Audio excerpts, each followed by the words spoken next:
Today I'm joined by Jennie Bloomfield. Jennie is a mother, wife, body worker, reflexologist, somatic yogi, and an astrology and human design mentor. She's also a manifesting generator. Through heart-centered ancient healing arts and modern science-based practices, Jennie has healed trauma, recovered from burnout, and made peace with chronic health challenges, including endometriosis, anxiety, depression, PTSD, migraines, IBS, insomnia, and chronic fatigue. So quite a healing journey, Jennie. Welcome. It's great to have you here. It's going to be a fun one. Yeah, thank you. It's lovely to be here. Thank you for asking me. Oh, that's all right. I thought it was important to mention that you're a manifesting generator because being one myself, we're allowed to do lots of different things, right? And you do, and they all tie in Yeah. together, especially for us.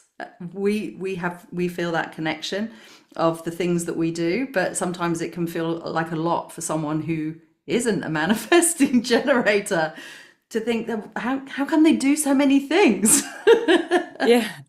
But it doesn't feel like a lot to me because it's like they're all connected. Yeah. I didn't always see how they were connected, but they are all connected. So it's like, yeah. Yeah. So we just backstory for us, for the listeners. You and I are both in the human design membership, Love Your Design. Kim Gould has been a guest on the podcast. And we've listened to some other members from the that membership. And so I invited you on because I'm really keen to learn more about what you do in the healing space, your own journey, and how you use human design and your other modalities to support other women that are going through a Mhm. journey of healing and empowerment. So, yeah, that's kind of That's what where we're I gonna want to know about. go. Yeah. So, do you want to kind of give us a little bit of a storyline for how you have come to be in this place? Go into as little or as Yeah. much detail as you. Okay. I guess I just picked a really shitty time to be born. Oh, And it all went from there. so you're kind of From the totally down time. with the soul journey. Yeah. So it's like most of what I do has come from my lived experience. So, and I've only just kind of realized how actually what I've lived through is who I am and how I've I have obviously studied and done courses and done trainings, but I mean it's the line too. So that's like the net a lot of it has just come from inside and then doing other things has consolidated and made sense of it. But most of what I do has come from the life that I've kind of, I guess I chose it before I came here. I take responsibility for it, but I've had a lot of stuff to overcome. And so it's been working through. And now I'm at a point where I'm at a place where I feel like obviously healing's for life. I don't feel like it's done, but I've done enough to feel joy and purpose again, which for a long time I didn't. So Yeah, yeah. right. Can you, you mentioned line two. I'm keen to hear what your experience of that is. So for people who don't know very much about human design, go and have a little dig around, listen to a couple of the other podcasts that we've got out. But line two is part of our profile. So Jenny's got a line two, you've got a line two, I've got a line two as well. When you referenced that, what did you mean? Yeah, so when I first found out, when I first came to human design, I found out I was aligned to, and it's kind of spoken of as being the natural. I don't know if you've got any words to add to that, Nadine. I always go, the natural just always does it for me. No, I haven't. I haven't got any No. words for it. Yeah, the natural just does it for me. So I just stick with that one. That I just feel that and it says it all. And then when I look back over my childhood and my whole life, I've always been able to go into this little place inside myself and create or just get like little downloads and just do things and just kind of follow something from inside that just things just come easily. Not everything comes easy, but things come easy. And those things, if I engage with them, it's like a flow and I just naturally enjoy those things. And I get because they say about line two, not being able to see your own gifts. I think because it's easy and society teaches us that life is like things are only successes if they've been hard to achieve. We don't value, and I think also people, when you do something easily, other people don't necessarily like that if they can't do that thing easily, and so you kind of try and hide it as well. I think as a child growing up, you can there can be a bit of that. But Mm. yeah, now I can kind of see actually it's not supposed to be hard.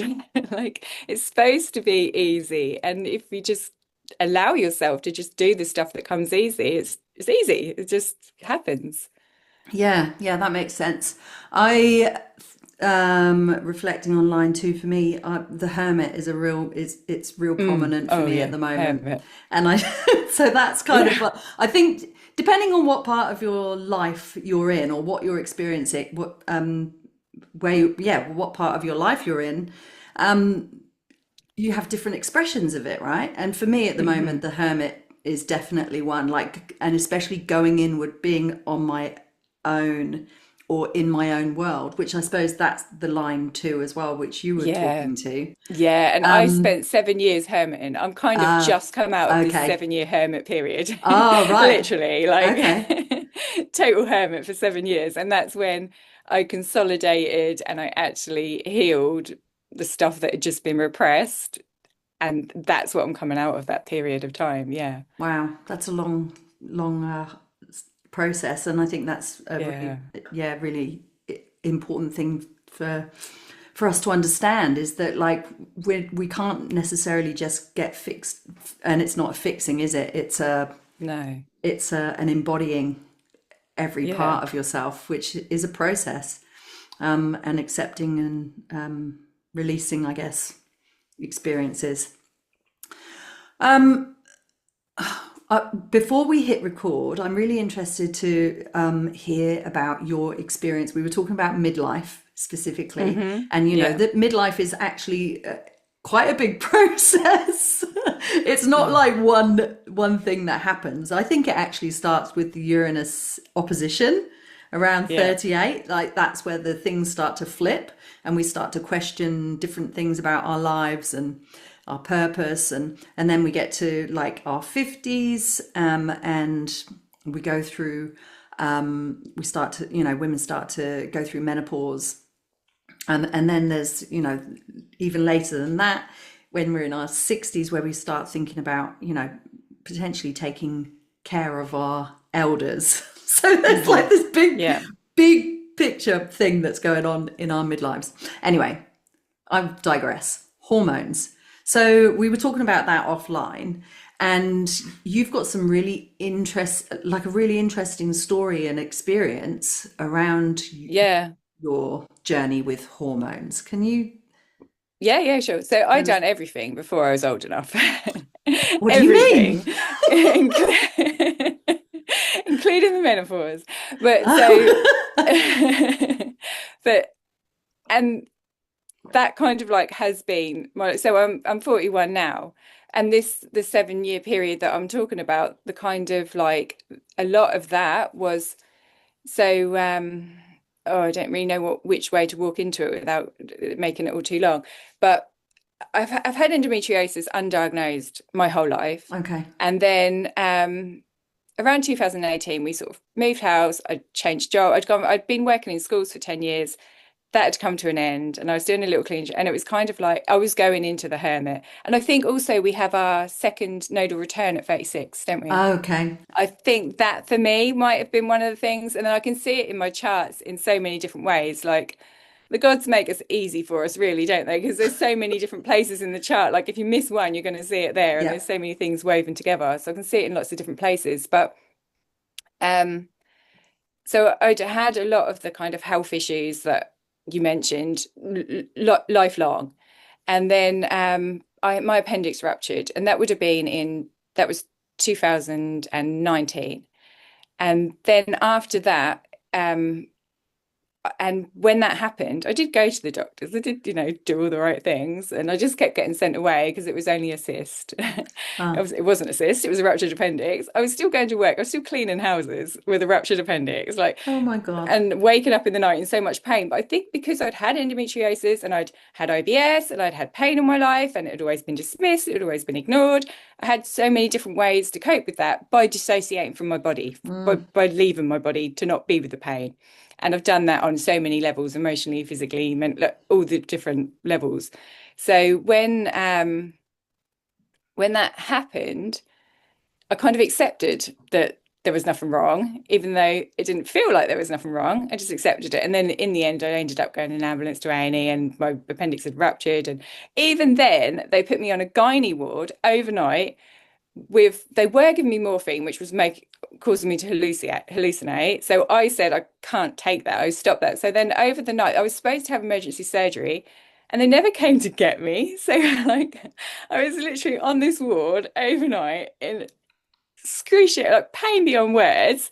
And then it wasn't until the next morning when my husband came back and then like got it sorted, and they actually then took me down. And then when I woke up, they'd literally from my belly button right down, they'd had to do open, so they'd had to take all oh of my my, organs out and wash get, them because it had formed an abscess which had ruptured. Well, they said that my body had like formed a wall around a ruptured abscess, this kind of thing. And yeah, the oh whole my thing was God. horrendous. Yeah, it was awful. And the whole like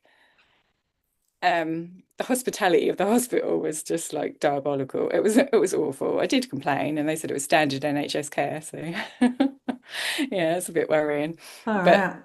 yeah, I just dropped that in the end. But so from that, obviously what had been going on inside my body had caused damage alongside the endometriosis, which was undiagnosed at that point. As part of the procedure, they also removed the coil that I had.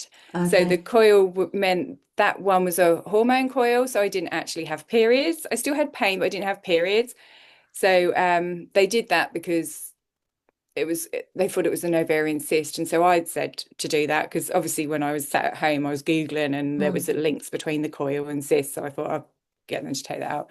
So then I went like my recovery just went like full whammy into menstruating again, having not done for years because I'd had this hormonal coil, which wasn't a fix, but I didn't know better. I didn't know how pain-free I could be. So it mm, was the best option I'd ever had.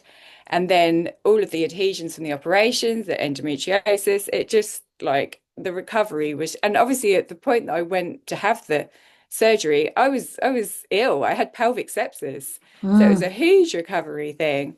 And that was kind of that totally flipped my life upside down because all the things up until that point that I had done to manage the repressed trauma I had, like exercise, mainly exercise actually, I couldn't walk. So like what the fuck was I gonna do? I had to just be with everything. And it was like everything just all well, it wasn't a piling in, it was a piling out. Everything just started spilling out and like flashbacks and nightmares and everything. But actually, no, they came a bit later. So first it was the pain and it was being with all of that. And then it was like going back to the doctors and them telling me what they told me when I had a ruptured appendix, that there was nothing wrong. oh my God. It's just what did they call it?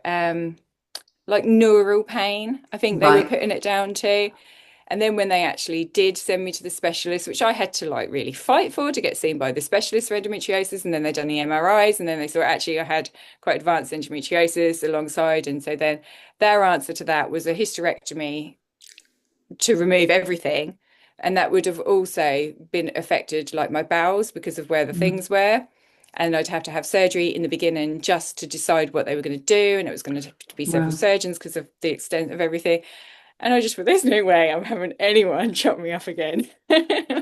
No way, not after last time. wow. And so, but in the that would have been a wait list anyway. So like that wasn't going to happen tomorrow, even Mm, though that was what they thought I needed. That wasn't going to happen tomorrow. So in the short term, the only thing they had to offer was the injections to chemically induce the menopause, which really goes again. I've always like that line too. I've always just naturally felt that chemicals are not good. And I've witnessed prescription drugs effect on, like, my mum has bipolar, and so she Okay. was heavily medicated.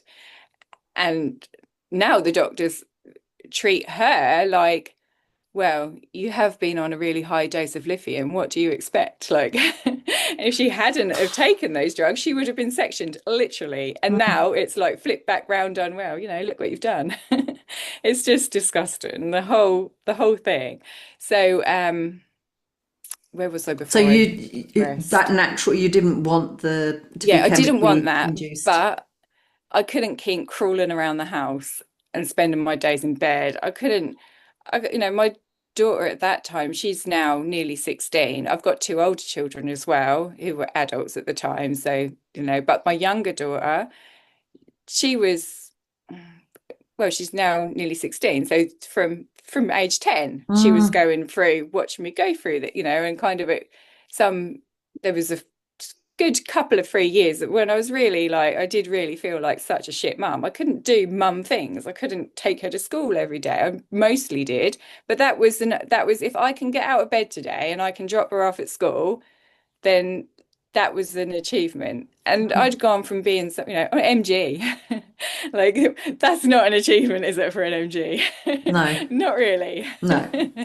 That's just like the little thing that you do on the way to do whatever else you're doing. But that was where I had got to at that point. So I had to try it. And actually, I think a lot of it was psychological, in that this is going to help because you're not going to, because my symptoms were worse when I was bleeding. So I was then, I'd started to menstruate, and my symptoms they were worse, and they were bad when I was ovulating, and they were bad the week before I bled, and they were bad the week after I bled. But I did have this cycle that I could pin things on. And so then that was taken that away. So then the anxiety of, because like when I was bleeding, that would be the whole week, I would go nowhere. That would be no, that would be just I'm just going to bleed this week, and that was it. But the whole time I was still trying to repress the underlying emotion and trauma that was there way before my appendix ruptured, but I'd kind of ignored. So then, when I started those injections, I also knew I had to get better, so that at the end of, because those injections were only licensed for so long, and then at the end of that period, you that they're not licensed. So actually what happened was, I got to the end of that, I think it was 18 months. I got to the end of that 18-month period, and then this amazing GP at my doctor's surgery, who wasn't my GP, but she'd seen my notes, she contacted me and spoke about everything that had gone on and everything. And she actually wrote to three different gynecologists, and until she found one who agreed for me to have them outside license period, as opposed to having the operation, because she agreed with me that there was no guarantees with it, like there was Mm. so many risks associated with it. Probably is it a stoma bag? Do you know Oh, what I mean? yeah, yeah, yeah. Probably one of them. There's so many risks, and like no guarantees. Whereas at least I knew what I was living with. So she actually got agreement in the end for those injections to be extended. So then I had this thing that I could long term have lived on those, but there's obviously a reasons for that license period. And the longer it went on, the more determined I kind of became. Like, I can, there is something. And I was aware of what had happened in my childhood. I was aware that I didn't want to admit to it, but I was aware that I was holding on to stuff that was, there was awareness of that. And then in that time, flashbacks and nightmares started happening, and it was like, vroom, this is all the stuff. And now I think, like, a lot of I mean, I read a lot, I listened to a lot, listened to loads, hours and hours of stuff. And a lot of, I think there's a link between, because in puberty, your hormones are obviously the other end, but they're coming. And Mm. then in menopause, they're going, but it's Yeah. that same mix. And I think your body is like, oh, we remember this. This, and Okay. then everything that was going on then kind of came up. And that's, yeah. And Oh, then it wow. was just finding ways to work through all of that, which was how, to be honest. It was Mm. fucking horrible. But working through it, it got easier. It did. And yeah. And the more I allowed myself to be with the really hard, really difficult feelings, the more I allowed myself to be with them, they it was just like one little piece at a time. Just went, like say, that was a 7 year period. It was a long time. It Wow. didn't happen overnight, Was it a and it was up, down. solo journey? Have you done it on your own, or have you like No, I've done it in outsourced my with, husband's arms. oh, in your husband's arms? But like Yeah, you haven't yeah. sort of outsourced counseling and I tried. therapy I and that sort of tried. thing. There's so few places. Like I'm not in a position where I could afford to pay for anything. So my GP, I mean, she was a godsend, and she basically said, if I refer you to the wellbeing, which I'll do, because this is trauma, you're not, although I throughout my life, I've had depressive periods. But she said, you're not depressed. This isn't anxiety. This isn't depressed. Obviously, so I was anxious. Obviously, I felt depressed, but it was the trauma. And Yeah, I mean, it's all I think that's pretty connected. generic, really. Yeah, I don't think yeah. that I'm alone in that. Mm. So, the counselling services that you got through the NHS on the wellbeing, they won't, if you have trauma, they won't do that for you. Like, you can't access them because you have trauma. Wow. So they do not provide a service for people with trauma. So then you have charities. So I went to like my local rape crisis charity, and I went to Survivors in Transition, which is the same but for children, adults who experience sexual abuse as children.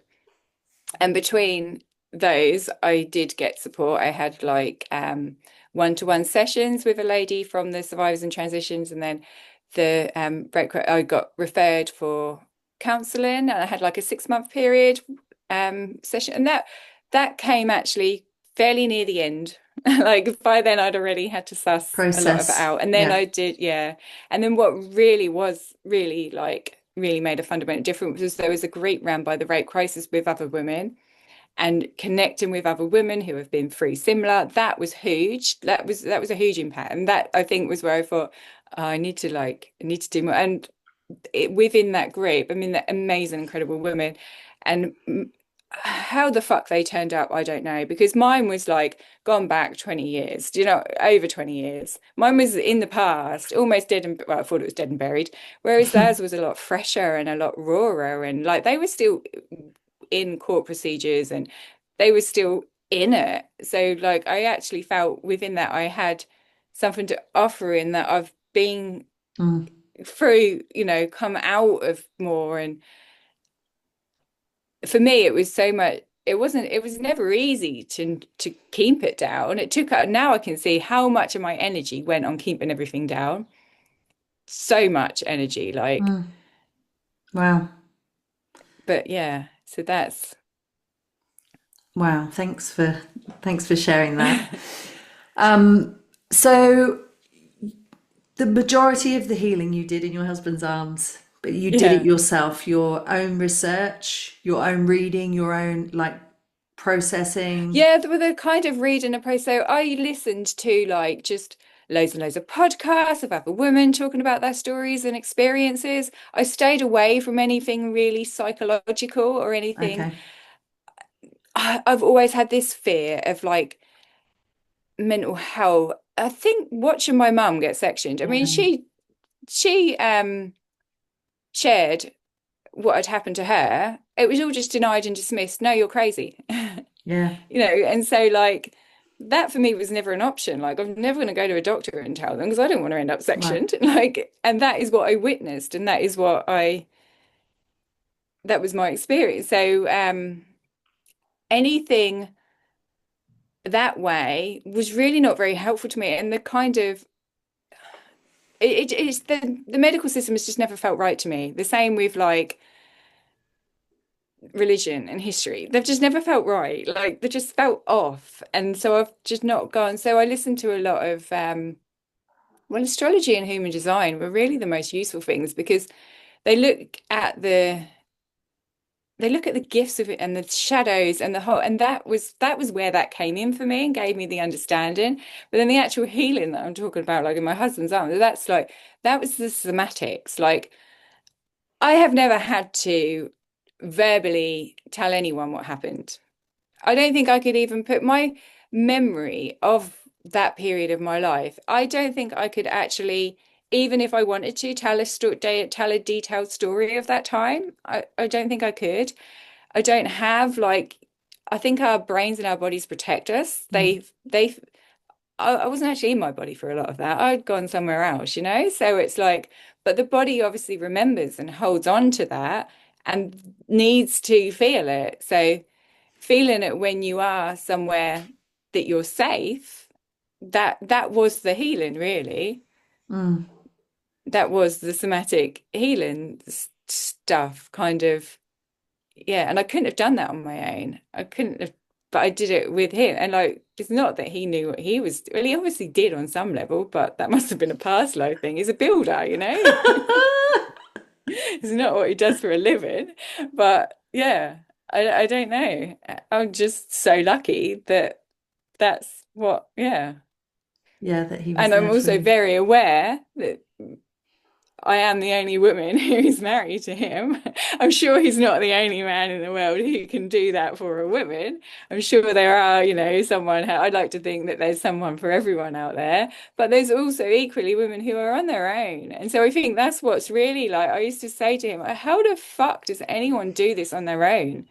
Mm. They probably don't. They probably take the medication because they can't do it on their own. So I Mm. think that's where my drive to help other people, other women comes from. Like, you know, the Yeah. women who are, it's make me tear up now, the women who are on their own and they do have no one. Like, Mm. yeah, Yeah. that's, Yeah, it's powerful, isn't it? When you yeah, get to the like when you know that when you've had that personal experience, and it does make you feel emotional because you know yeah. what it feels You, like. But what it feels like. you also know And you, how powerful it is to be on the to other go side through, or to go yeah. through it. Yeah. Yeah. Yeah, and like the fear of being with those feelings because they are so huge. They're like Mm. totally overwhelming. They're so huge. And like obviously my husband couldn't be with me 24/7. There was times when I would be out walking with the dog and something would come up and I just have to be with like Mm. I would I couldn't I got to and my dog was actually really good for me. So like when we got him, he's a Doberman, we got him as a puppy. The plan was never for me to walk him, you know. I wasn't going to, I couldn't walk. I couldn't do a 5 minute walk at that time. So we got this, well, I probably could have done five, but I didn't. I didn't walk. I didn't have the confidence to go out for a walk. So Yeah. we got him. And then, like, you know, with the puppy, you build it up, you do 5 minutes, you do 10 minutes. And it didn't fall on me. I guess I just took it on kind of.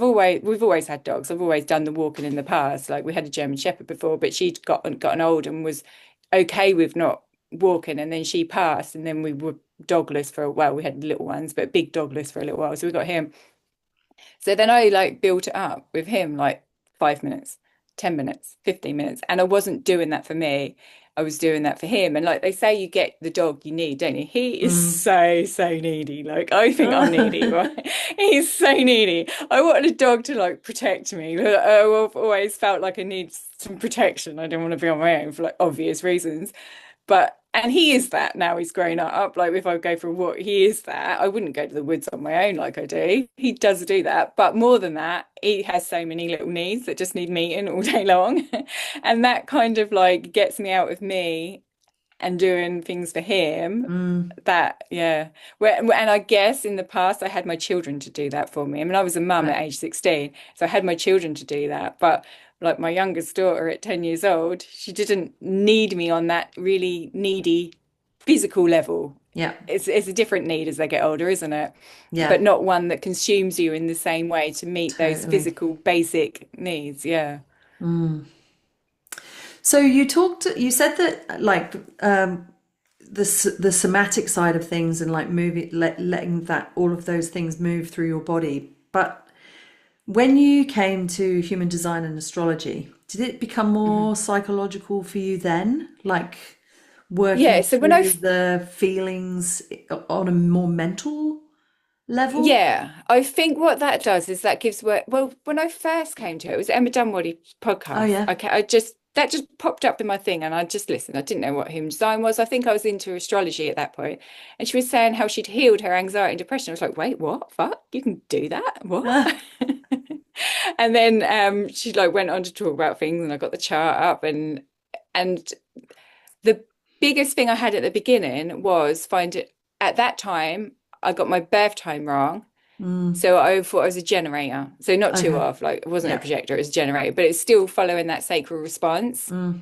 Well, obviously, there was a lot of blocks to me feeling my sacral Mm. response because I didn't live in my sacral because that was not really the place I wanted to be. Mm. So, and then kind of knowing that you are meant, finding out that I was line two, you are meant to actually do the things that naturally come easy and that you enjoy. And so then I started putting more of those things, or I don't know if I put more in or if I started to let go of the guilt of having those nice things. Because my husband was always very like, go to work and say, just do what you want to do today. Can't do that. What will That's anyone think of selfish. me? Yeah, totally. I can't do what I want. I've got to sit here and cry. But like it was really hard to see that actually doing what you want, following the things you enjoy is part of the healing. It's Right. not selfish, it's not wrong, it's not avoiding, it's actually part of the healing. Because when you spend time doing the things you want to do and you are enjoying, that's when the energy to comes, that it's a generating the energy, isn't it? Mm. Yeah. So that was the first kind of realization. Then I got more into the gates further down the line, and I got a lot more into them with Kim. Other the Jenkies, I like the Jenkies. So Mm. listening to the Jenkies and they talk, that's more mental, isn't it? Yeah. And Contemplative. spiritual, yeah. Yeah. Yeah. Yeah, and I like that because that wasn't like I've always spent, I mean, I've got Mercury is combust my sun, and then I've got Pluto and Saturn. They're all there in a stellium. Okay. So in Scorpio. So I've always spent a lot of time in deep thought, but against myself, Mm. critical and like analytical, not helpful little voices to have in my head, but then realizing like contemplating as well, rather than what's the other word that they kind of use more where you go over and over something and then Ruminating. ruminating. Yeah, yeah. Yeah. So before I would have called it ruminating rather Mm. than contemplating. And they're kind of the same thing, really, aren't they? Yeah. Apart from Yeah. one you look at positively and the other you look at, but the ruminating will just go round and round about how Yeah. shit you are. Whereas the contemplating is different, isn't it? But It's a like, bit more and like, I also, why do I do that? Yeah, how is that playing out for me? Like it's a bit more yeah. sort of observing your experiences And you and start, yeah, and that's you start to observe yourself, don't you? You mm, start to step back and watch yourself and yeah. see, and also seeing we can be all of these different things. I mean, my moon's in Cancer. Mm, Like, I am all of these different things, but like we've been taught, yeah. like, you're this, so you be this, but no one is just this one thing. And I think we kind of try and stay and like how we're different with everybody that we're with, we build Mm, different relationships, don't we? Our energies connect in different ways. So we are different. We're not one thing ever, are we?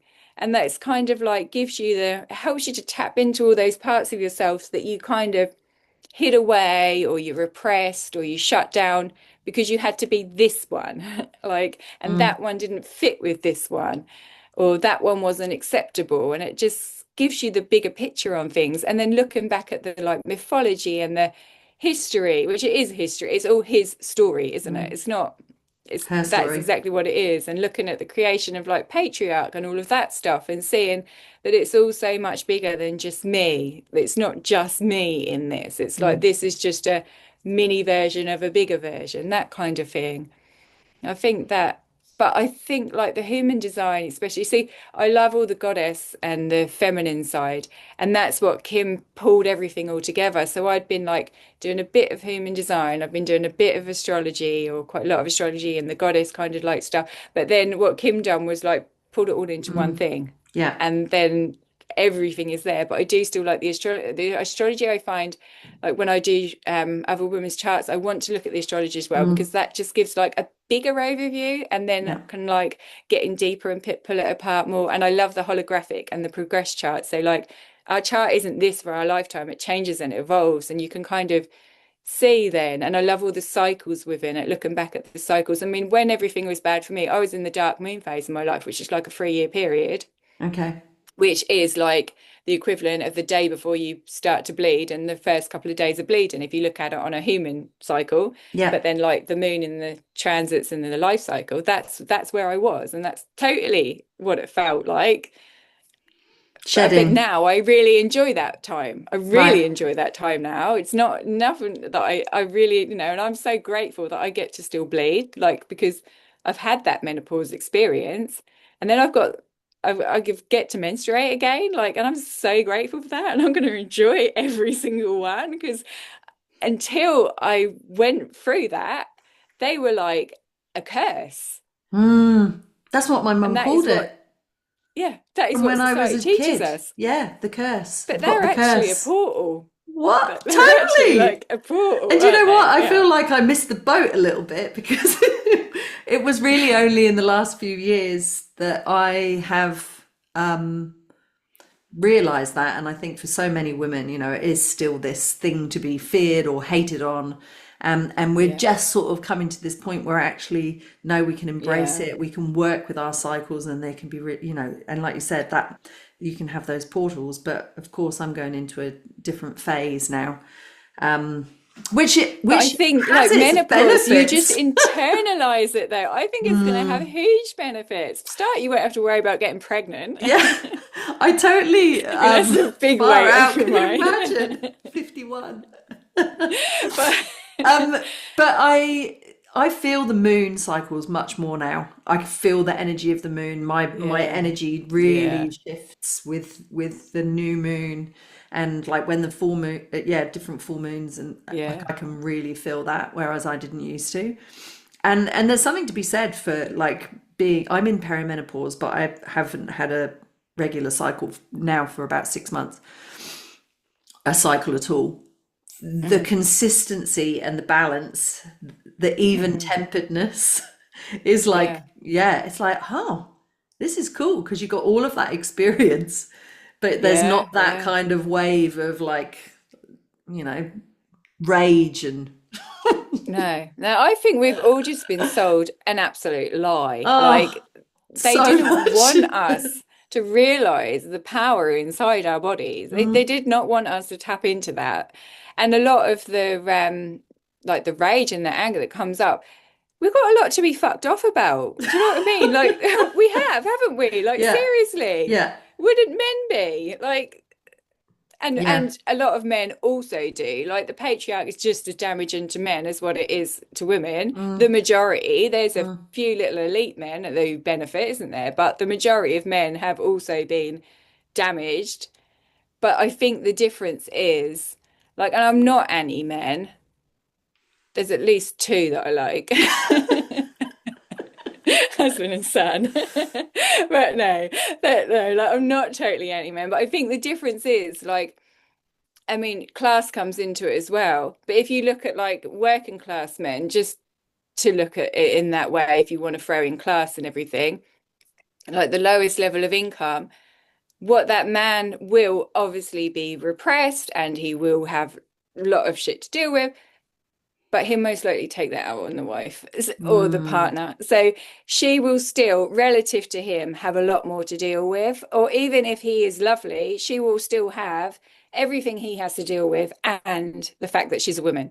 So, mm, so like that, that it is obviously there are some women who are comparatively better off than some men. Of course there are. But when you look at the whole thing, half the population, the women, are always going to be. If you look at a woman who, has her own money, has her own whatever and social status, she's still going to be comparatively have more challenges to a man of mm, equal social status. She mm. is because she's a woman.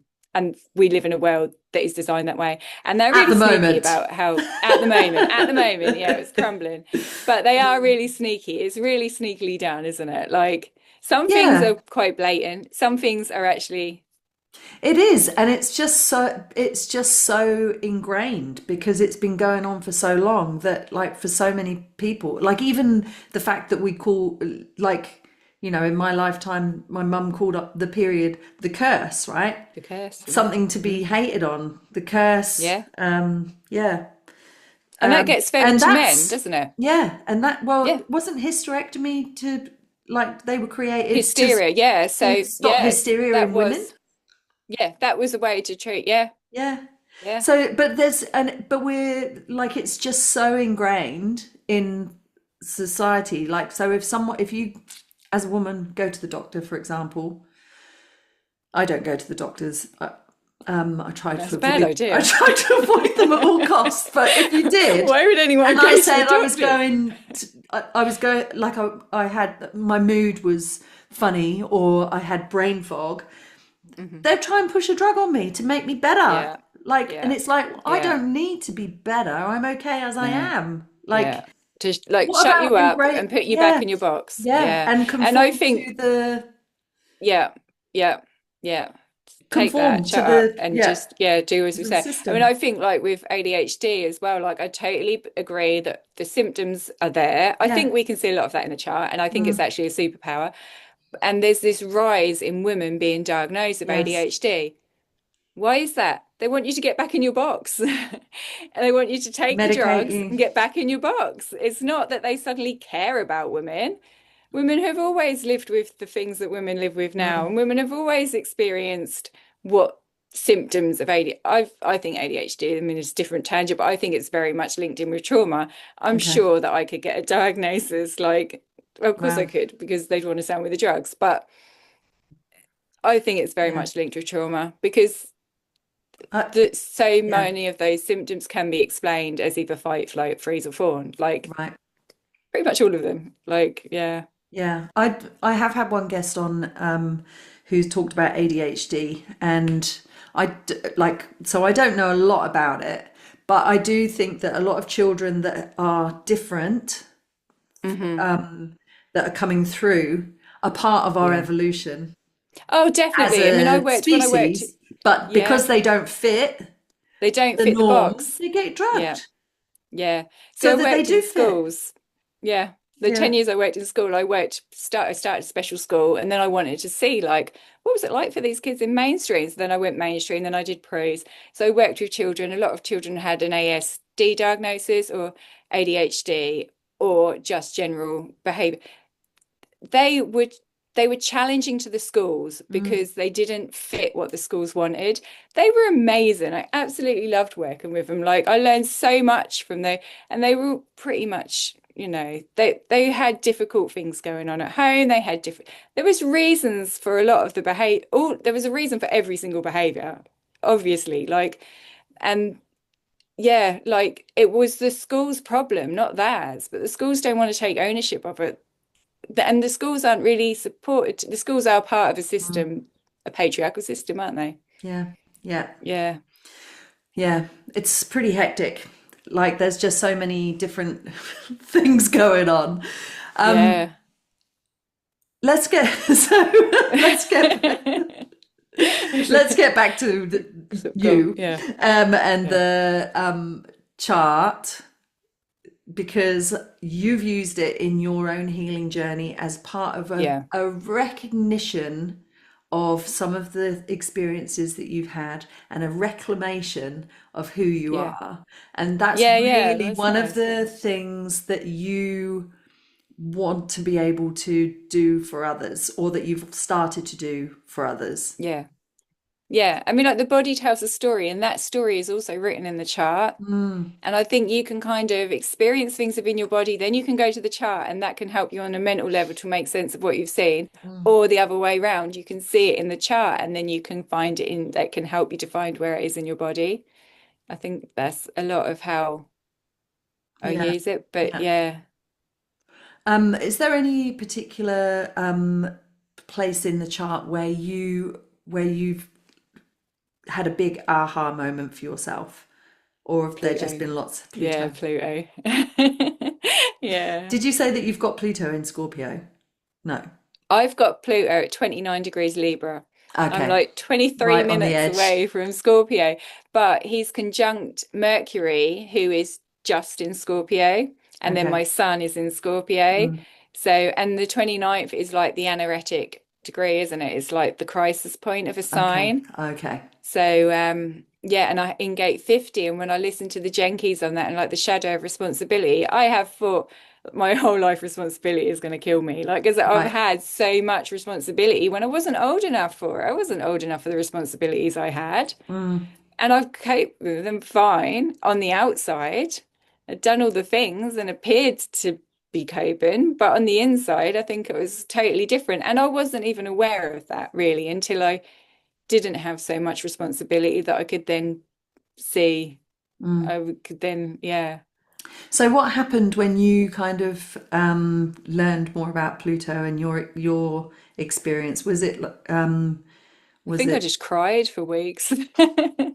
what? I remember one night sitting, I got the uh, Karen Parker. yeah, yeah, Yeah, the book, yeah. yeah. And so I was looking in there, and my son's in gate 28. So that's the gate of struggle. I didn't know Okay, that. yeah. And I got the book and I worked out. Does And that I have a said, channel with 38? yeah, that's Yeah. right. Yeah, yeah. And I saw it as in the gate of struggle. And that just like, I just went and woke my husband up crying. I've got the gate of struggle.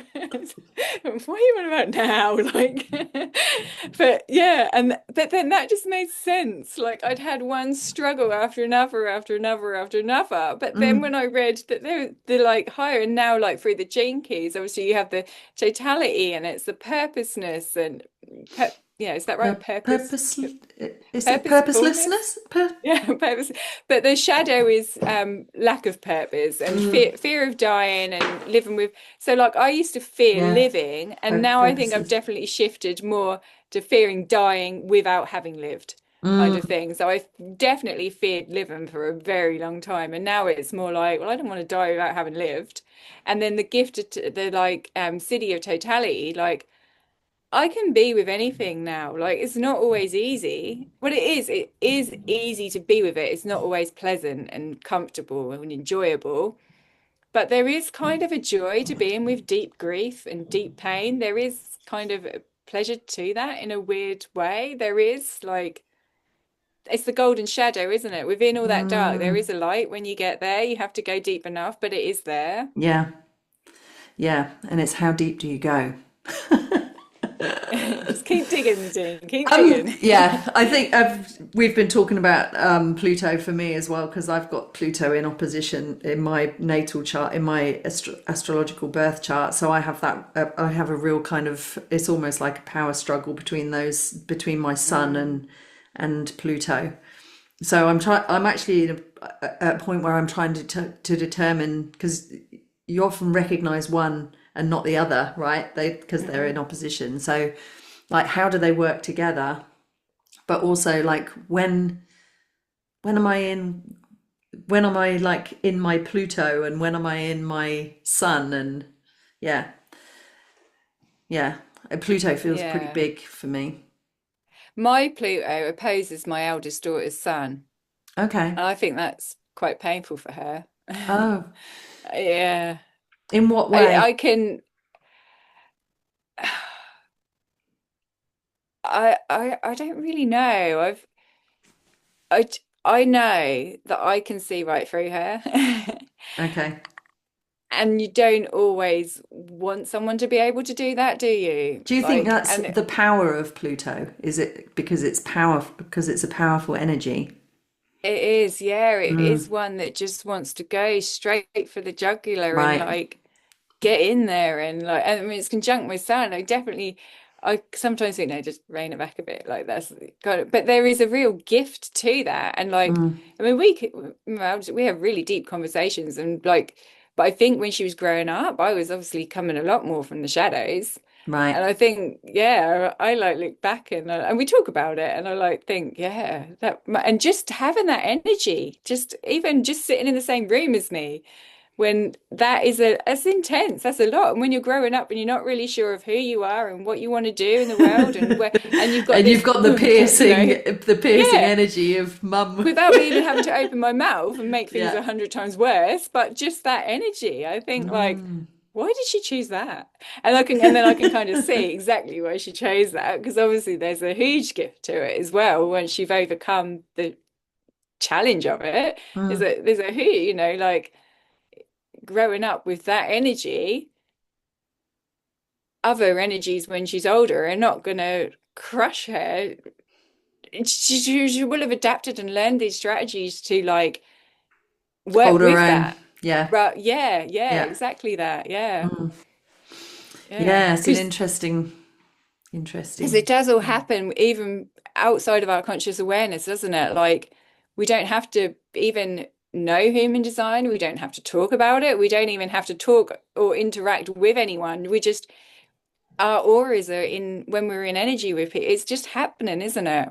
Yeah. Under our conscious awareness. But then human design, you can become conscious of it and actually see what's happening. Like the emotion, that was another huge thing for me, was the solar plexus, and finding out that I had emotional definition, because I'd repressed all of my emotions. I saw emotions as like dangerous, like don't let anyone Right. know you're sad, don't let Yes. anyone know Yeah. you're upset, just keep all that down. And when I got my birth time wrong, I had I undefined. So I was a non-emotional. Oh, okay. And that still left like so many things felt off. It just Mm. didn't feel right. I was like, but I am. Well, there must probably is something wrong with me then, because I am like, I do have all that weight. But then when I got the correct birth time, I rectified it, and I'm like 99% sure that I've got the right time from how I've worked with the gates and what feels true. And like having that emotional definite, you're always on a wave, we're always Mm. up and down, and honoring that and being okay with that. And then teaching, like all of my family are open. Okay. So then teaching them like it's not actually as bad for me, just let me cry, like it's fine. It's not as bad for me as what it looks for you and feels for you. Because for them it's obviously magnified. And I do have a sense of that because in my interactive chart I am open. Mm. And I do feel that. Yeah. So I think that's why I could kind of relate to being what to the first birth time, because I do experience that. That's what Kim as well, like looking at the interactive chart and all of the other multidimensional layers, that just like open up, and it all makes sense to Mm. me. It all feels true. Yeah. Yeah. I haven't spent a whole bunch of time with my interactive. I'm kind of aware of it. And Mm. yeah, it feels like I have a single definition in my interactive and also my Oh, soul. do you? Yeah. So are you And split in your normal, in your new triple natal chart? You're triple split, split. triple split. Yeah. But then Yeah. when you enter, oh right, Yeah. So yeah, that's interesting. nice. And my solar plexus is the only thing that switches off in the Hmm. interactive. And that feels Right, so true that's the for me same as thing. well. But Yeah. my husband also bridges all my splits. So Yeah, my husband bridges mine, and so does yeah. the dog, because the dog that I was talking about, they got the same birthday, and he also has the gate 20. So they both bridge me. So like, yeah, Oh wow. but Yeah. there is those, and it like learning that, and like I can feel our bridge gates. I can physically Mm, feel them. Like it's true, isn't it? And I mm. know, like when I meet someone new or I have a conversation, and like if I get to a point where I can ask the birth details, I already know they got the gate 30. Like I just know, I can just feel it, you know? Yeah, yeah, it's interesting. Tell us a little bit about how you've been working with people. I know we're both, well, there's an evolution happening, right? Because you've gone through Mm, this massive transformation, very yeah. Plutonian of you. Yeah. Yeah. 7 year transformation, and you really feel like you're sort of just coming into Crawling out the shell. crawling out, blooming. Yeah. And so you're kind of exploring, that what, uh, um, I think that everyone who talks to you in the human design community, we feel when you're passionate, you know that you want to help other women that have gone Yeah. through Yeah. experiences like you, because you've had Yeah. such a powerful transformation Yeah. from this.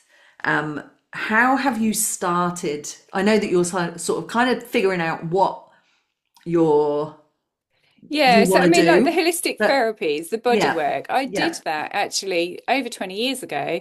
That was that was easy. That came too easy for it to seriously be a job, because it was just I did that because I'd done some of my GCSEs. I had my eldest daughter in my last year of school. I was sat doing my exams with breast milk leaking everywhere.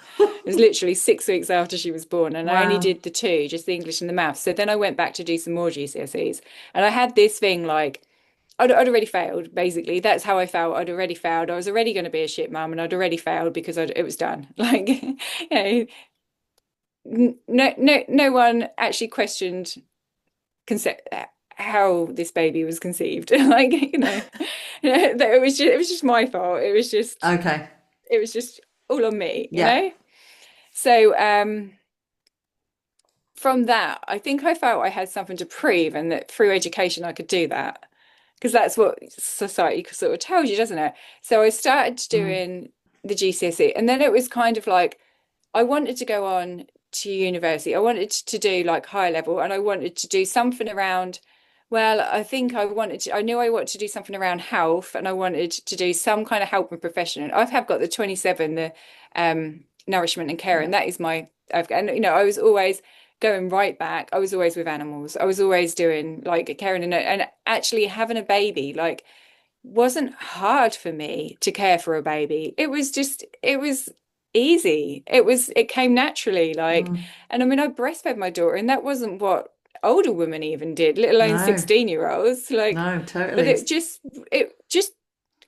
it was just natural. It was just obvious. Like, why would anyone want to get up in the night and make a bottle? Like, what's wrong with you? Like, why would you want to do that? But like, obviously, I know like it's not breastfeeding isn't easy for everybody, and I was very, very Oh, lucky well, that it was easy for yeah, me, probably back then it wasn't really encouraged No, it by wasn't anyone, encouraged. No, no. But I yeah, guess let there's alone always to a been, teenager. yeah, and I guess there's always been something in me that was like, I don't know. I guess that is that Pluto, Saturn, Sun. Like, fuck you, I'm Mm. going to do it anyway. There is that is in there. That kind of like, and when you've already view yourself as other people viewing you have as being a failure and messing everything up, then it kind of doesn't really matter if you breastfeed your baby anyway, because you're already dirt to everyone else anyway. So Oh, like, can they actually think of anything worse than we? I don't know. It's just there was something freeing about that also, and yeah. mm. But so where was I? You went back to study Oh yeah, yeah, yeah. So that, the and body work. then I was kind of presented, well, you could do this holistic therapies course, and this will give you the equivalent of A levels. Then you can go on to university. It was Oh, presented in that way, and I was like, okay. And I'd done a like a little rogue beauty therapy thing, like a basic intro, and I really enjoyed the practical side of that. I didn't want to be a beautician because I kind of like don't care about those things enough, but I did like the practical side of it. And I thought, oh, okay, I didn't even know what holistic meant. And I went and I really, really enjoyed it. And it was really therapeutic for me as well to like receive them and to, but more to give. I kind of like found, and the aromatherapy as well. Like as soon as I opening the bottles and smelling the oils, like that took me home. Like there was mm. something like so heartfelt in all of that. But it was easy and it came naturally. And it was like, I hadn't worked hard for that. I just, Okay. and so I still had to go on and do something hard. And I wanted to understand more how did this work? How did this make things feel so much better? And like, and I did start practicing. And I'd have I mainly worked with a lot older women, and they would, say, "Oh, this is how is it? It can't just be that you just come here and I just do what I've just been taught for over and then that just Then you can't feel be better. like." Yeah. Yeah, so I wanted the science of it. And actually, I done health and nutrition was what I signed up for, and then I combined it with sports science modules as well. And it just like just really just put a dampener on everything. Like, and Mm. I'd look at the tutors and I'd think, oh my God, like I don't know, it just really like really put a downer on it all for me, like crushed it. And I'd been like into kind of nutrition. I mean, I think that's part of a way of managing eating disorders really is trying to make it healthy when actually it's more about yeah, so I just stay Behavior away from stuff. anything like Yeah. that now. But that more fueled it. But then because I'd got an interest in the sports science, suddenly everyone was being told you can go and be a PE teacher now. Like, what? I can't Is even that what throw you and did? catch. No, but that was what they were encouraging. Okay. So I went and done work experience out of high school. Totally, that's not, I've never been into sport. Exercise for health, but Mm. not sport. And then I did work experience at a special school. And I had a year left on my degree. And then I was like, oh my God, like this is amazing. And then I left my degree and took the teaching assistant Okay. job and sort of worked up from there. Yeah. Yeah, so that's how it came. But that's kind of like I mean, I've got an open GSON. I've never Mm. known where I'm going. I've never known who I am, what I'm doing, or whatever. But things just, and the line four, opportunities just come along and things just, and kind of, I can look back and see how well I did that when I was younger. Like my younger self was really good at that and she was really Mm. tuned in and tapped into it. But then I think as I got like older, it was harder to do that. Mm. Yeah. Yeah. So you're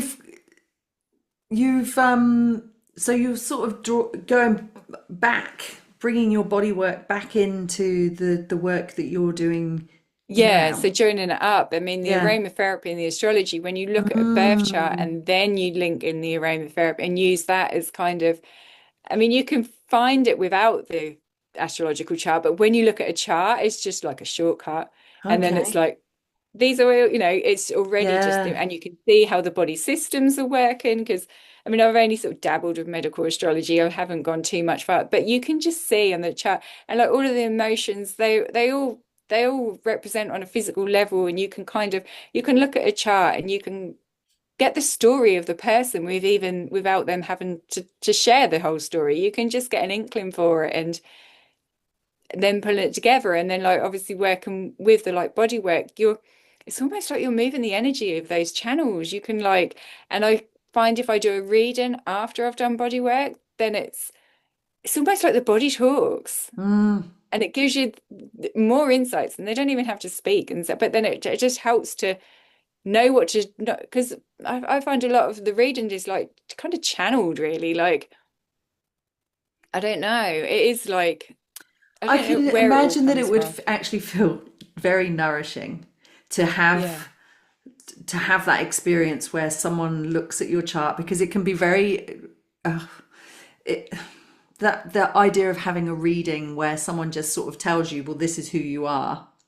Mm, It can kind of be nice to have mm. that, but to then because I think it's affirming to for someone to say these are the Yeah. things that I see about you, but And things to that you then feel that you have, yeah, yeah, and then someone says it, and and you're then like, someone oh, says it, but then that idea of bringing in aromatherapy and like that the nourishment of a massage or some kind of like yeah. physical experience to really like put it into, I don't know, put it into the body or Yeah, and yeah, I also feel think it more. like there's so much we can do for ourselves. You actually don't have to go to anyone to give you a massage. There's so much you can do for yourself as Mm, well.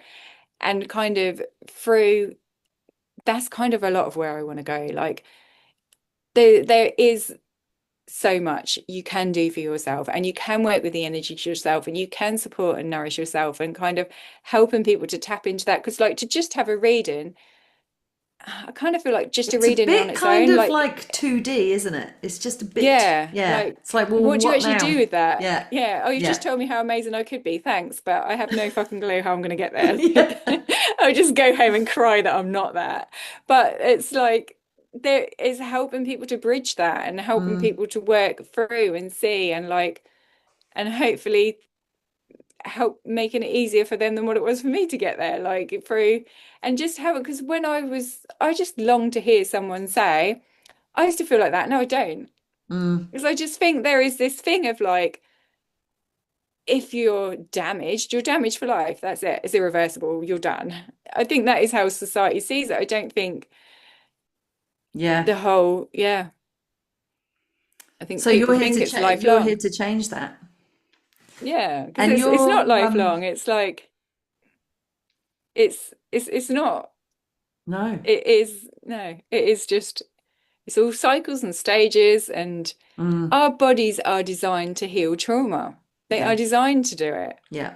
We have been conditioned to not let our bodies lead when it comes to illness and to not let our bodies show us and talk to us and inform us on what we need to do. So we don't listen to our bodies, we listen to our mind, which has been conditioned to do what people want us to do. So we've been separated deliberately from our bodies, haven't we? And Mm. it's kind of helping people to realize that actually, no, your body is your home and your place of safety. It is And you can learn to trust the, it. I yeah. think for women, we've kind of gone over our hour, so I'm kind of conscious of sort of bringing things to a close. But I think that women starting to just pay attention to their cycles and embrace that's our cyclical nature is a Yeah.